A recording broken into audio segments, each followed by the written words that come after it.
কেয়ামত কত দূরে জানি না, তবে কেয়ামত যে সন্নিকটে বা কেয়ামতের আগের যে বেশ কিছু আলামত থাকবে, সেই আলামতগুলোর মধ্যে একটা হচ্ছে দাজ্জাল। তো দাজ্জালের আয়োজনের জন্য ইসরায়েল তাদের যে যা যা করার দরকার তাই করছে।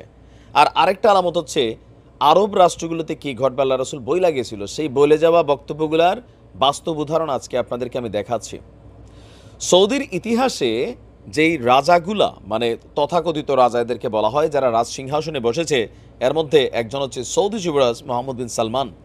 অনেক কাজ পজিটিভও করেছেন, কিন্তু এবার যা শুরু করছেন এটাতে ভাই স্পষ্ট যে ইসলামের ধারক বাহক শরিয়া আইন অথবা ইসলামের একটা কি বলে যে এক্সাম্পল কান্ট্রি হিসেবে এতদিন সৌদি যে জায়গা ছিল, এখন সৌদি সরে গেছে। আমরা বাংলাদেশও এর থেকে বেটার মনে করতে পারি, কারণ সৌদি যুবরাজ তার ভিশন 2030-র জন্য এমন এমন কর্মকাণ্ড করছেন যে আপনার পশ্চিমারা সফল, ইসালিরা সফল।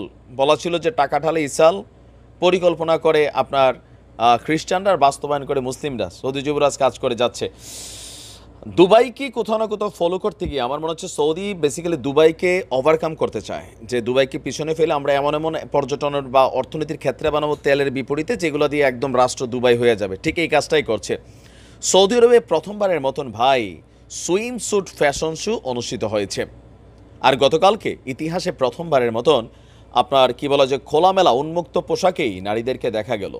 সৌদি আরবের পশ্চিম উপকূলে অবস্থিত সেন্ট রেজিস রেড সি রিসোর্টে এই অনুষ্ঠানের উদ্বোধন হয় সুইম স্যুট ফ্যাশন শো।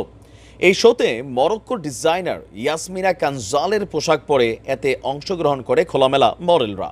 আর এতে পর্দানশীল পোশাকের পরিবর্তে আপনারা স্ক্রিনে যা দেখছেন তাই দেখা গিয়েছে।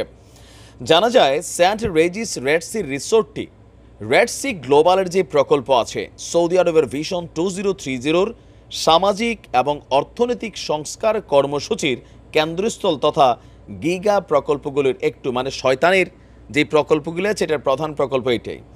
আপনার বলা হচ্ছে যে এই প্রথমবারের মতন বিধিনিষেধের বেড়াজাল টপকে সাঁতারের পোশাকে এই প্রথম ফ্যাশন শো এর আয়োজন করে মিডিয়ায় সমালোচনার সৃষ্টি হোক, বাট তোলপাড় করে দিছে সৌদি যুবরাজ। তার অনুমতি নিয়েই এই প্রত্যেকটা কর্মকাণ্ড হচ্ছে। ইভেন মজার বিষয় হচ্ছে এই ধরনের বক্তব্য নিয়ে আপনি যদি সৌদি আরবের নাগরিক হন অথবা সৌদি আরবে বসবাসকারী কোনো মানুষ হন, কোনো ভিডিও বানান, সোশ্যাল মিডিয়াতে কোনো ধরনের স্টেটাস ক্রিয়েট করেন এদের বিরুদ্ধে, তাহলে সাথে সাথে আপনাকে আইনি ব্যবস্থা নেওয়া হবে।